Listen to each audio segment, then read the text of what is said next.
Então, hoje, né, a nossa atividade da aula de História para o 8º ano será o debate das questões desse livro aqui de História, tá? Esse livrinho aqui. Nós vamos debater, compartilhar as respostas, né, comentar as respostas das questões das páginas 13, 15, 16 e 17 desse livro, que trata do iluminismo, né, que o livro trouxe nesse capítulo uma exposição das ideias iluministas, dos principais pensadores iluministas, e fez uma contextualização com o nosso cotidiano, com os dias de hoje. Então, os textos que nós vamos, as questões que nós vamos debater agora e que nós vamos tratar, falam sobre pontos específicos do passado, né, do que foi tratado ali, por exemplo, na página 13, nós vamos debater quatro questões sobre a enciclopédia. E em outros textos nós vamos fazer as outras questões contextualizam com pontos do nosso cotidiano. Então, o iluminismo, por que nós estamos dando esse recorte na aula de história para o iluminismo, estamos dando toda essa ênfase a ele, mesmo que o objeto de conhecimento da aula atual, né, esteja mais avançado ou esteja fora desse contexto. Por quê? Porque o iluminismo é um dos grandes marcos, né, da transformação social que começou a ocorrer no mundo a partir do século XVII. E até hoje, esses debates de pontos sociais que os iluministas já lutavam para mudar lá no século XVII ou no século XVIII permanecem. E existem alguns outros pontos, como da nossa política, da nossa legislação, enfim, que são provenientes, né, que foram conquistas, que foram pontos que foram conquistados posteriormente, né, aos contemporâneos do clã iluminista, mas que fazem parte, né, foram pontos difundidos por eles, tá bom? Então vamos lá. Na página 13 do livro tem um texto, um recorte do texto do Robert Darnton sobre a enciclopédia. É importante salientar um fato fundamental que se tornou evidente para as autoridades francesas, tão logo o primeiro volume da primeira edição chegou às mãos dos assinantes. A obra era perigosa. Não se tratava meramente de uma coleção, em ordem alfabética, de informações a respeito de tudo. A obra registrava o conhecimento segundo os princípios filosóficos expostos por D'Alembert no discurso preliminar. Embora reconhecesse formalmente a autoridade da Igreja, D'Alembert deixava claro que o conhecimento provinha dos sentidos, e não de Roma ou da revelação. O grande agente ordenador era a razão, que combinava as informações dos sentidos trabalhando com as faculdades irmãs, memória e imaginação. Assim, tudo que o homem conhecia derivava do mundo que o cercava e do funcionamento da sua própria mente. Esse texto foi extraído do livro Iluminismo como Negócio, escrito por Robert Darnton, e está nas páginas 17 e 18 deste livro. Tá bom? Então, de acordo com a leitura desse trecho, nós vamos começar os nossos trabalhos. Então, a primeira questão é: qual era o regime político adotado na França quando a Enciclopédia dos Iluministas foi publicada em 1751? Vamos lá, quem vai abrir o microfone e vai contribuir lindamente com o nosso... Alguém? Quem vai começar a dar resposta? Absolutismo. O absolutismo, né? Quem mais? Além do Fernando? Vamos, gente. A monarquia absolutista. Uau! Quem tá falando? Amy. Exato, uma monarquia absolutista. Uma pergunta extra. Por que esse livro é tão perigoso? Alguém pode me dizer? Porque agora eu fiquei perdido, fiquei com medo desse livro?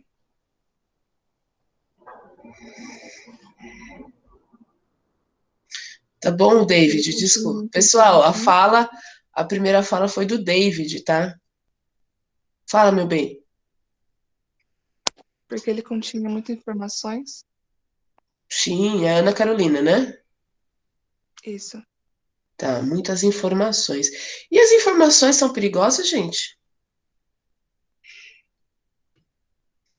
Não. Informações são perigosas ou não?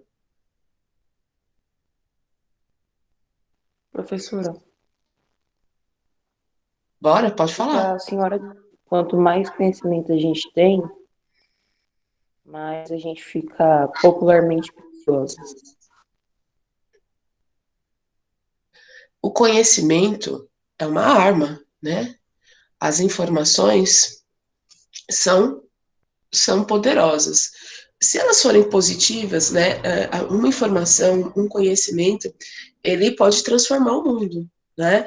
Por exemplo, os cientistas iluministas, né, os cientistas que viveram nesse momento da história, eles descobriram muitas coisas, né? Iniciaram estudos sobre genética, até mesmo o Louis Pasteur começou a desenvolver, né, estudos relacionados ao que hoje viria a ser, né, vacinas e uma série de situações que que hoje nós utilizamos nas ciências, na área da saúde, esses cientistas iluministas já começaram a desenvolver lá no século XVII, no século XVIII. Então veja bem como eles eram avançados. Porém, eu vou fazer até um recorte hoje. Vocês lembram da teoria darwinista que explicava a origem da vida, né, a origem dos seres humanos? Acho que vocês se recordam. E lembram que Darwin, né, descobriu, né, defendeu a teoria de que nós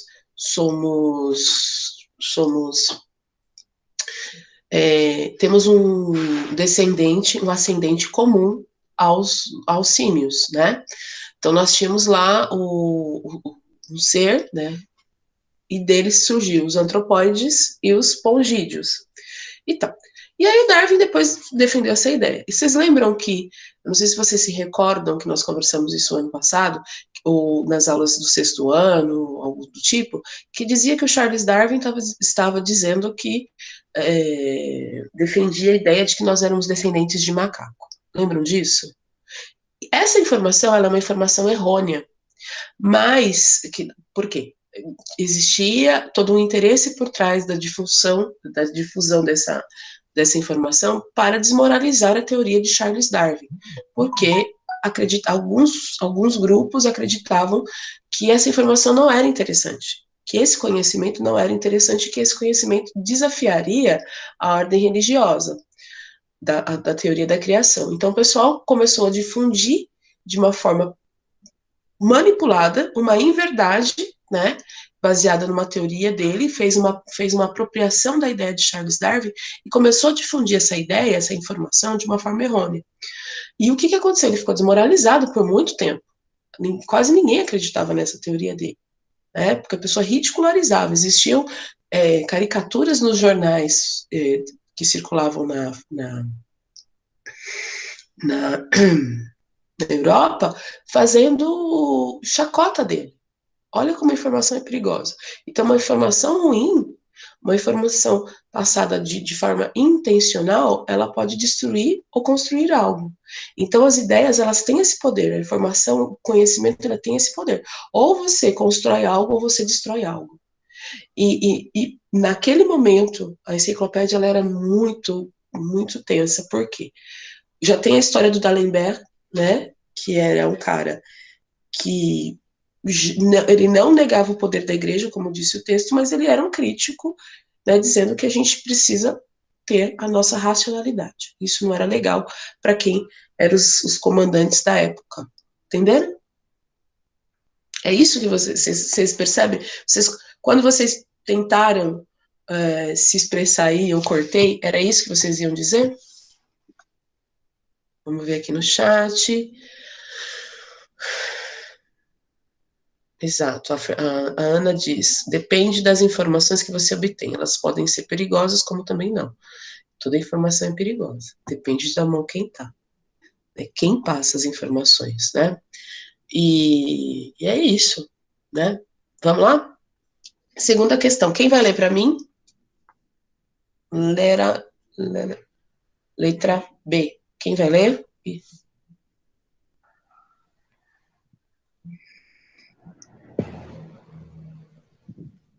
A B da página 13. Isso, amor. Como a enciclopédia dos iluministas foi vista pelas autoridades e por quê? E aí? Como foi vista? Foi vista perigosa, Uma obra perigosa.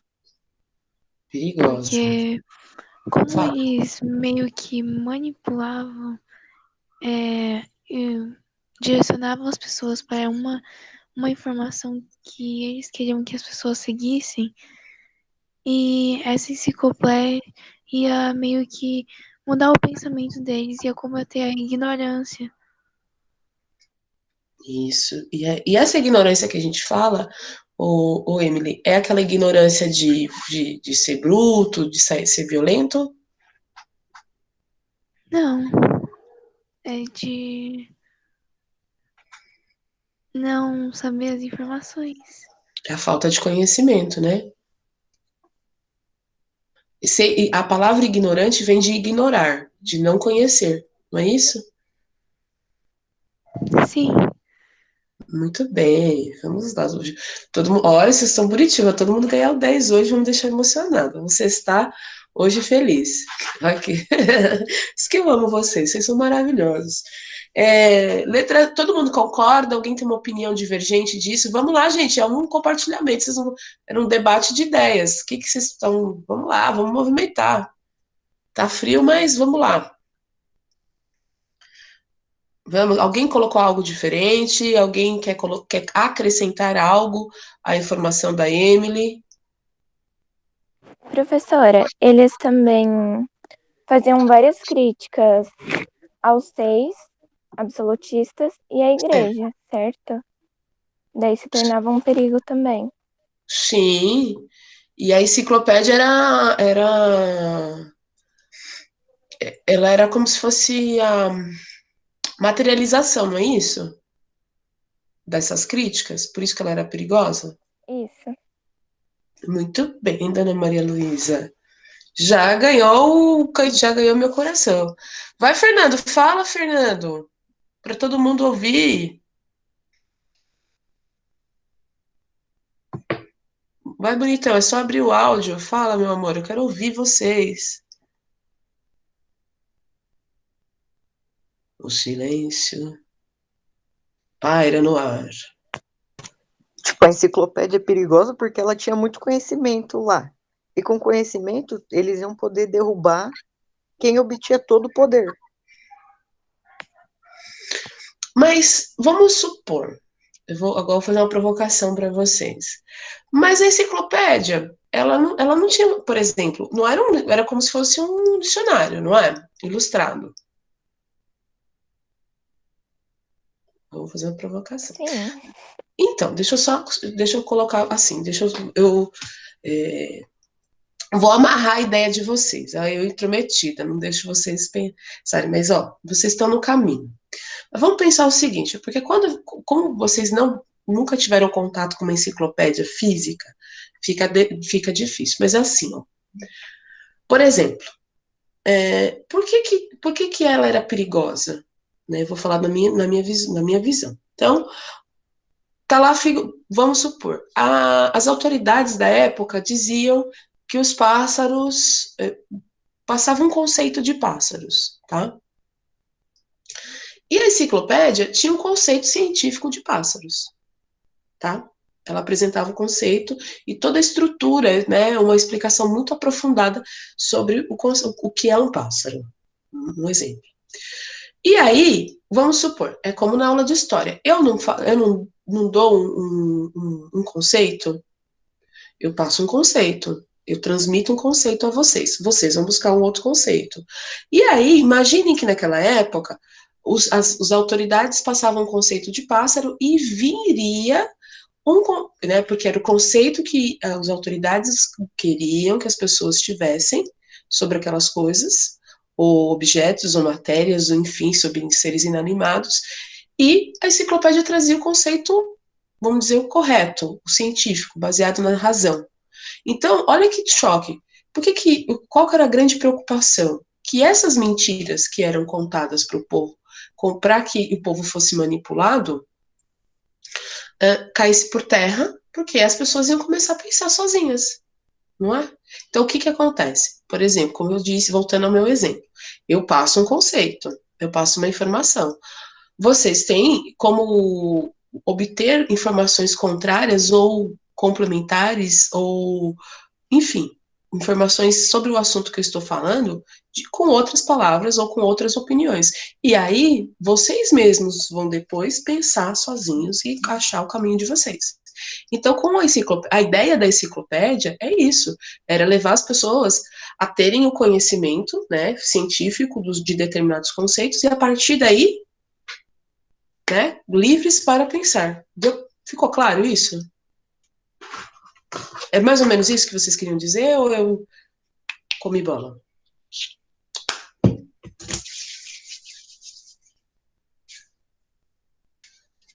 Nós tínhamos combinado, um dos combinados que nós tínhamos feito era o áudio, né?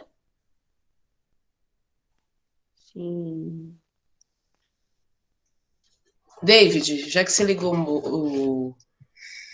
vamos lá, vou ser democrática. Quem quer ler a letra C? Quem deseja ler a letra C? A Emily já foi. Valendo. A Débora até saiu da reunião, gente. Hã? Eu leio. Vai, Fernanda. O que tornou a enciclopédia tão herética? Isso é, tão revolucionária? Uau! E aí, quem vai comentar? Porque com a enciclopédia você poderia ter mais conhecimento sobre as coisas. Então as pessoas teriam mais conhecimento. Sim. Vamos lá, complementando. Vamos lá, quero ouvir todo mundo. Você não ia ter só a ideia do que te passam, você ia ter a ideia real do que é aquela coisa. E aí você poderia criar o seu pensamento próprio. E não só Sim, ficar se baseando no que os outros falam. sim. Quem mais? Júlia, você sabe o que é herético? Júlia, não precisa sair. Pelo amor de Deus. Você fala sim ou não. Mas a palavra herético vem de qual ambiente? Está relacionado. É uma palavra, obviamente, e ela está relacionada a qual contexto?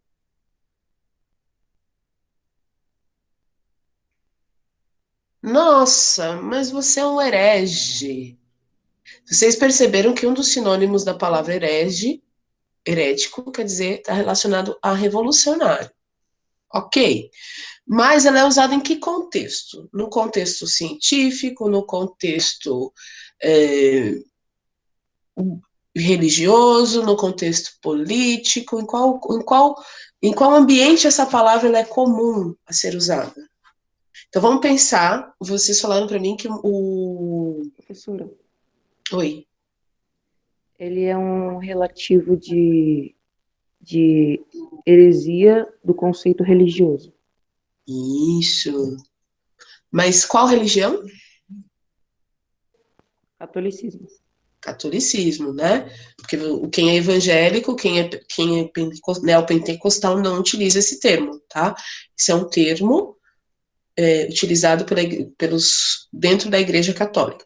Mas por que esse termo está dentro da Igreja Católica e o que isso tem a ver com a nossa aula? E isso que tem a ver com... Por que a Igreja Católica está se metendo no enciclopédia? Estava se metendo no enciclopédia. Porque as ideias iluministas da enciclopédia eram opostas dos reis absolutistas e da igreja. Ah, então a igreja e os reis, eles estavam juntos? Eles eram as autoridades da época? Sim, Sim, Ah, beleza. E aí, Roger? Bom dia, Roger. E você não vai se pronunciar hoje não, rapaz? Roger, Tiago, Yasmin, só gente bonita aqui na sexta-feira linda, ainda nublada. Não sei quem, quando vocês forem ver esses, né, rever esse vídeo, né, se vai ser dia, noite, não sabemos o horário, mas hoje é uma sexta-feira, são 8h40 da manhã, e nós temos uma nuvem, uma bruma lá fora. Então, basicamente é isso, tá? Esse livro, a enciclopédia, ela é um marco também, ela é um símbolo do iluminismo, porque ela é a materialização desse confronto das ideias vigentes. Então, as ideias iluministas, tudo que eles contrapunham, eles materializaram dentro de um livro, mas não com as ideias, e sim, o livro representa tudo aquilo que eles defendiam no sentido da razão. Então, vão materializar isso, vão produzir um livro que vai trazer o conhecimento, e através do conhecimento, de uma forma muito tênue, isso vai trazer para as pessoas o saber, elas vão ser protagonistas, elas vão construir o seu pensamento, e a partir daí, elas vão decidir se elas continuam dentro, sendo manipulados por um sistema, né, absolutista, ou se elas vão lutar por melhoras sociais. Basicamente isso, tá bom? A letra D é uma questão assim, eu vou só ler e fazer um comentário, tá? O governo francês chegou a proibir a enciclopédia e retirá-la de circulação, que só fez aumentar a popularidade dela. Então, sabe o livro proibidão? Não pode ler, todo mundo quer saber o que tem o livro, por que ele é tão proibido. Então, às vezes, você tenta censurar algo e esse algo se torna mais popular porque se torna proibido e todo mundo quer saber o que tem. Fala, né, para pesquisar no seu livro, nos sites, enfim, da história do Brasil, revistas, jornais que foram proibidos pela censura e que ganharam mais popularidade. Então, durante o período da ditadura militar brasileira, em 1900, a partir de 1964 e até 1985, basicamente, existia censura, né? Então não se podia falar de nada abertamente, não podia se, enfim. Não vamos entrar nesses detalhes dessa censura, mas os livros, as publicações eram censuradas, sim. Não só nessa época, também como na época um dos governos de Getúlio Vargas, as publicações também eram controladas, tá? E um dos jornais e revistas que foram censurados mais recentemente foi o jornal Pasquim, né? Um dos idealizadores tinha o Ziraldo, vocês conhecem o Ziraldo. O Ziraldo participava, era um dos colaboradores desses jornais. Então, tinha uns artistas e jornalistas que eram irreverentes e utilizavam o humor para contestar o que estava acontecendo no Brasil. Então, assim, não parecia um jornal, né, muito ortodoxo, no sentido da informação, muito sério. Tinha muitas pitadas de humor, muitas... esqueci. Muitas... Ai, meu Deus, caricaturas. Esqueci, gente, o nome da palavra. Então, trazia muitas tirinhas, muito humor, tratava como se fossem coisas aleatórias, mas muito engajado politicamente. E algumas vezes, ele foi censurado. E por conta da constante vigília que existia por parte do governo para com o Pasquim, ele sempre ganhou grande destaque no cenário, né, brasileiro da época, tá bom? Alguém já conhecia esse jornal? Alguém fez essa questão?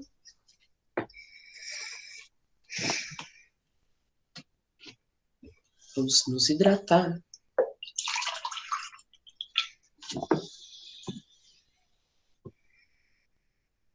Ok. Página 15. Assinale a alternativa incorreta e justifique as suas escolhas, tá bom? Para os iluministas, a razão é um valor secundário? B.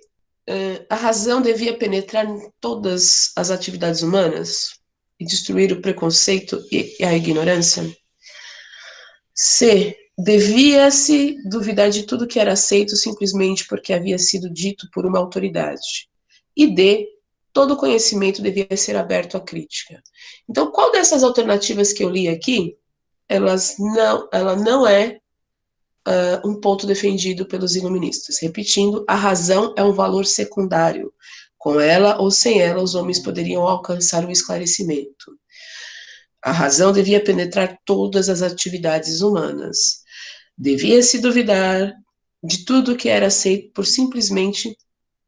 porque simplesmente foi dito por alguém, por uma autoridade. Todo conhecimento deve ser aberto à crítica para crescer. E aí, qual dessas alternativas, pessoal, não é um ponto defendido pelos iluministas? Alternativa A. Por quê? Porque sem a razão, os homens não alcançariam um esclarecimento. Quem tá falando? A Emily? Isso. Quem? Amy. A N? Amy. A Amy. Eu falo Emily, né? Que você... Tá bom, Amy. Sempre linda, maravilhosa. Pessoal, é isso? Sim. Eu acho que seja, porque a ideia principal dos iluministas era fazer da... Caramba, eu não sei explicar direito. Era Esclarecimento dar para as pessoas, né? era esclarecer a ideia de todo mundo, apresentar e dar razão. Exato. A razão não é secundária. É o contrário. O ponto principal de tudo é o quê? Qual que é o ponto principal? A razão. A razão.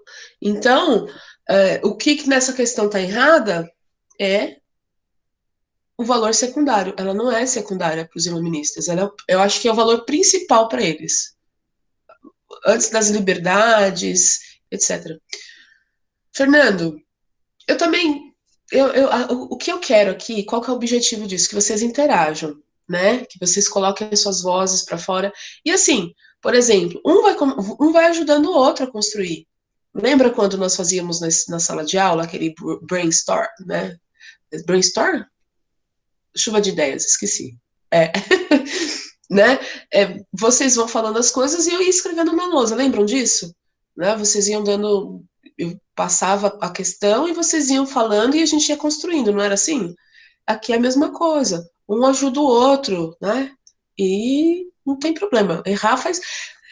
Não é errar, né? Você não está conseguindo desenvolver a sua ideia porque você está enferrujado, né? Então, se a gente não praticar, a gente não melhora, tá bom?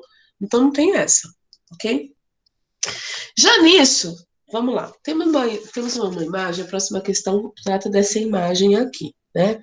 Quem pode ler para mim? Priscila? Tá aí, amor? Pode ler o enunciado para gente, por favor? Priscila? Quem pode ler o enunciado? Agora que eu lembrei que nem todo mundo está com o livro. Tiago? Juan? Julia? Mayra? Que não estás aí? Que está cá com... Minha professora, Leia, por favor. a imagem é um grafite de autor desconhecido. Observe-a com atenção. A. O que essas mãos desenhadas ao centro lembram a você? Continua. B. O que o olhar do personagem sugere a você? C. A que princípio iluminista podemos associar a imagem? E D. Em dupla, debatam e opinem. O que se pode fazer para resguardar a prática desse princípio no Brasil de hoje? Polêmico, hein? Deus do céu. Será que a censura permite? Acho que não vai poder ir para o YouTube, professor. Vamos cortar essa parte. Não. Somos ainda um país democrático, né? Sem falar mal de ninguém, vamos embora. E aí, gente? Esse grafite, a Ana esqueceu de colocar, ele está em Berlim, tá? Essa foto foi tirada em 2015. Está na cidade de Berlim. Um dos pedaços do muro de Berlim que ficou, que é o símbolo da intolerância, é o símbolo da Guerra Fria. E esse quadro, esse grafite ficou bem legal, né? Bem interessante. Então vamos lá. O que essas mãos desenhadas ao centro lembram a você? Tranquila. Yasmin, Priscila, Monara, vamos lá. Se não quiser falar, escreve. Débora. A Amy, já linda. Anne, Ana Vitória, estão aí? Vamos lá. Pode escrever. Se vocês não quiserem falar, escreve e a gente destrincha aí. O que esse olhar sugere para vocês? Esse cara tá tranquilo? O que esse olhar transmite pra gente? Ele tá com medo. Medo. Ele apresenta medo. Medo. Ele está sendo oprimido por várias pessoas tentando calar ele. Várias mãos. Sim. A Giovana está dizendo, elas lembram que as pessoas não tinham liberdade. Então, muito bem também apontado, hein? Boa. Vocês estão vendo como vocês são complementares? Como um complementa o outro? Quem mais? Vamos lá. Tô gostando, hein? Eu adoro interpretação de iconografia, porque olha como um texto, uma imagem, ela traz tanta riqueza de detalhes que Tiago colocou, a Anne colocou sem sem I, não entendi. O olhar sugere uma expressão de medo, Tiago. A Giovana, elas lembram que as pessoas não tinham liberdade de expressão. E essa liberdade de expressão que a Giovana está falando é uma liberdade de expressão antes da derrubada do Muro de Berlim. Então, vocês imaginam uma cidade sendo dividida em duas partes, um país dividido em duas partes, famílias, e vocês acham que um governo dentro de um governo que institui um muro, que separa famílias, as pessoas que vivem sob o regime desse governo vão ter liberdade de expressão? Não. Mas o Muro de Berlim foi derrubado em 1989. Essa imagem é só para lembrar o passado ou é para fazer um alerta? É para fazer um alerta. Professora, Oi. na minha opinião, Sim. esse grafite representa o conceito de calar as pessoas, de calar a liberdade de expressão delas e, posteriormente, acabar com o conhecimento dessas pessoas para que essas pessoas vivam unicamente sob o regime do governo. Sim, mas não é. O intuito é fazer um alerta, é isso que você quer dizer, para isso não acontecer. Sim. David? É isso, David? É alertar? Vocês concordam, pessoal? Sim. Você não pode. Por que nós estudamos história? Para não cometer os mesmos erros do passado. Sim. E as obras de arte, elas também têm essa função, não tem? Sim. Toda obra de arte, ela passa uma ideia. Sim, exatamente. Lembra, eu já comentei com vocês da Guernica, de Pablo Picasso? Vou ver se eu consigo. Eu vou mostrar a Guernica para vocês aqui rapidamente.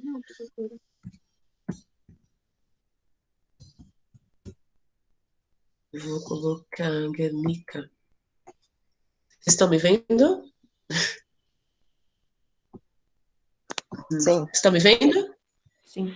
Sim. Vou pegar uma imagem aqui da Guernica. Adoro dar aula online em casa, né? A gente tem que pensar no ponto positivo, né, gente? Da situação.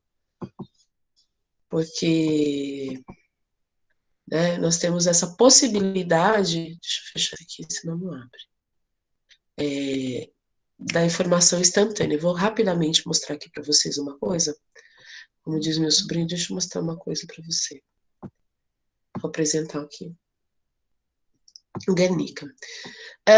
Qual princípio essa obra, né? Qual princípio do iluminismo nós podemos associar essa obra enquanto eu procuro aqui a Guernica para vocês? Quem pode falar? E essa obra está relacionada a qual princípio iluminista, gente? Liberdade de expressão? Então, não, que eu quero mostrar para vocês, querendo realmente e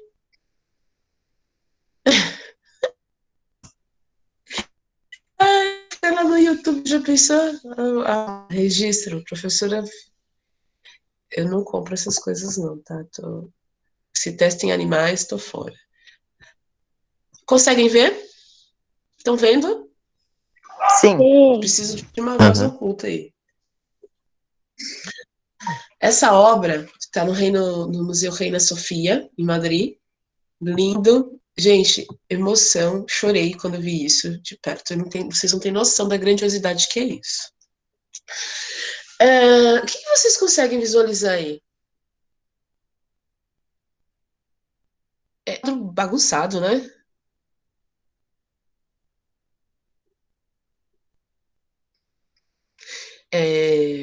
Ele tem, né?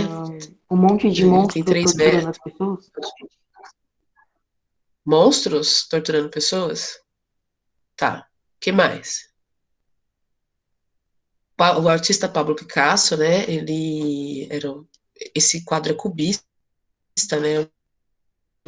Uma das modalidades dele, dos estilos que ele adotou, foi a arte cubista, né? Então, por isso que as formas humanas não são tão realistas. Mais alguém? Então, vamos lá. Guernica é uma obra do pintor espanhol e cubista Pablo Picasso. Ele retrata o bombardeio à cidade de Guernica durante a Guerra Civil Espanhola, entre os anos de 1936 e 1939. Trata-se de uma das obras mais emblemáticas do artista e foi produzida em 1937. Atualmente, a tela está exposta no Museu Nacional de Centro de Arte Reina Sofia, em Madrid, na Espanha. E às segundas você pode visitar gratuitamente o museu. A obra carrega uma forte crítica ao fascismo alemão e foi criada para a Exposição Internacional de Paris. Isso porque, na altura do ocorrido, Pablo Picasso estava vivendo na França. Sempre a França. Lembra que o artista já estava trabalhando em outra obra para expor no evento. Entretanto, o ataque a Guernica lhe afetou tanto que ele decidiu mudar de ideia e assim surgiu uma das mais icônicas obras da história da arte mundial. Tá? Então, vou expor aqui. Então,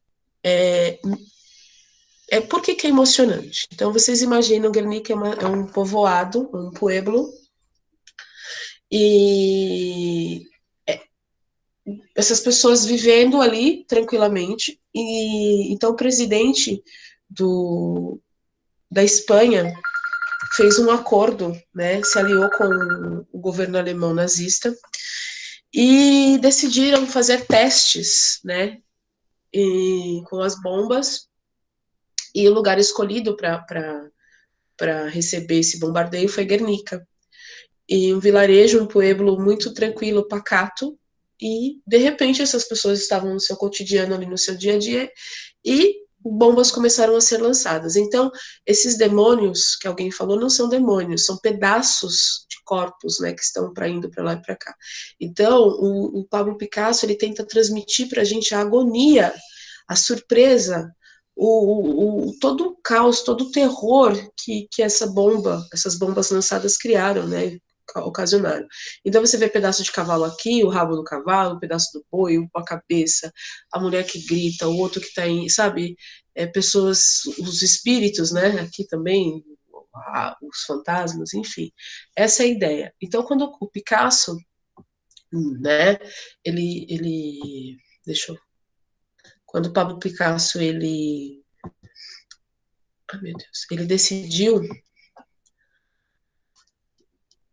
expor, parar, né? Como vocês viram, ele já ia fazer uma exposição lá na França, tal, ele já ia expor.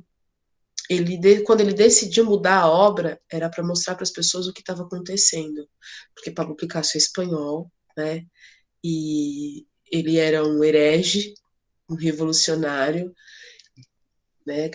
Enfim, vou fazer aquela piadinha, ele era um herege, graças a Deus, fazer um contraponto, mas a ideia dele é que nunca mais, né, que aquilo que estava acontecendo, todo mundo conhecesse o que estava acontecendo ali. Porque tem muitos lugares, gente, que as informações são abafadas. Então, se é um vilarejo, o pueblo escolhido não foi um pueblo em Toledo, próximo a Madrid, não, foi escolhido um, um vilarejo, um pueblo basco, né? Que é um povo que é uma minoria que vive lá. Então, tinha toda uma intencionalidade. Então, quando o Pablo Picasso ele fez essa obra, era para mostrar para o mundo e para ninguém esquecer o que uma bomba faz. E para não esquecer. Como esse artista, como esse grafiteiro, né? Que é um artista também, coloca ali, para que a gente não se esqueça, né, dessa questão da liberdade de expressão, né? Disso, terror. E essa pessoa, essas mãos também significam, gente, um muro, né? Que a pessoa também ela não pode transplantar. Então, veja só exato. Os artistas são também. Por que muita gente não gosta de artista? Né? Por que as pessoas não gostam dos. Vocês já perceberam que, assim, professor de história e artista, o pessoal não gosta muito? Isso que a gente não. Tem gente maluco. Já perceberam? E todo artista e professor de história são amigos, né? Vocês já perceberam. Fernando fala, é uma ideia bem implícita. Exato. Tem umas, Fernando, as ideias que são explícitas e outras que são implícitas. E o legal da arte é que cada um texto gráfico, como esses aqui, vocês percebem que tem uma livre interpretação? Cada um vai fazer a sua leitura? Aí, muitas vezes, você faz a sua leitura e do artista é outro, a ideia do artista é outra, que não tem nada a ver com você, mas você chegou num ponto, tá? Então, assim, os artistas, os intelectuais, os pensadores, as professoras de história, né,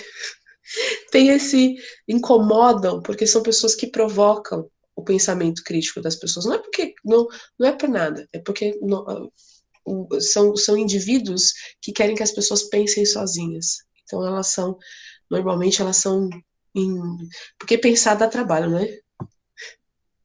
Dá trabalho. Vocês percebem? Tá? Gente, então, nós não vamos conseguir ir muito para frente, não, tá? Ainda tem algumas questões aí, mas podemos fazer num outro momento, né? Nós retomamos esse debate aqui, porque foi, para mim, eu achei interessante. E vocês, qual que é a crítica de vocês aí ao método da aula de hoje? Eu achei legal, porque a gente pôde dar uma revisada e mostrar o que a gente aprendeu.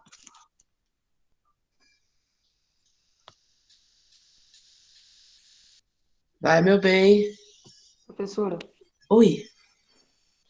eu achei Sim. interessante, e eu também acharia interessante se a senhora trazesse essa dinâmica toda vez que a gente encerrasse, fosse para encerrar, um trabalho, não sei Uma como posso unidade. explicar.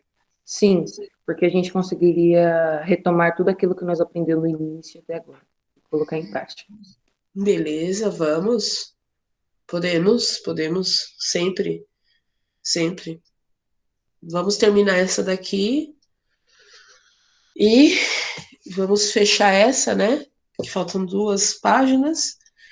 E vamos falar da Revolução Industrial também. Gostei da sugestão. Mas com relação ao que nós expomos hoje, com o que nós debatemos hoje, ficou claro, né, vocês? Todo mundo concorda? Os que estão caladinhos aí concordam? Eu concordo. Sim, eu também. É bom, né, gente, falar? Sim. Sim. Sim, é É, bem mais prático. a aula flui, né? É só eu falando. Sim, professora. Eu gosto de aprender com vocês, eu também aprendo, né? Tá bom? Meus amores, hoje vou encerrar a aula. Vocês sabem que daqui a alguns minutos eu vou entrar em uma outra classe. Logo mais nós teremos mais novidades aí, tá bom? Nós vamos construindo juntos, né? Um novo conceito de aula, né? De ensino híbrido aí, tá bom? Né, logo, logo, eu acredito que isso vai ficar, mas é interessante que nós, né, tanto eu quanto vocês, juntos, nós vamos construir alguma coisa diferente aí para preencher essa lacuna dessa pandemia. E daqui algum tempo, um século, sei lá, nós vamos ser sujeitos, né, de análise e vão ver nossos vídeos, vão ver nossos debates e vão falar, nossa, no século XX, não, no século XXI, na década de 1920, eles tinham aula dessa forma, né? Tá bom? Então vamos lá. Meus amores, muito obrigada pela participação de vocês, pela contribuição, né? Como eu ressalto agora, eu não construo nada sozinho, eu sou uma mediadora, né? E através desse debate vocês podem ter certeza que a gente aprende muito mais, tá bom? Um grande final de semana para todos. Muito obrigada pela colaboração, pelo comprometimento de vocês e muito, muito, muito, muito obrigado que usem máscara, se cuidem e fiquem com Deus, tá bom? Um beijo. Tchau. Tchau. Tchau. Professora. Tchau.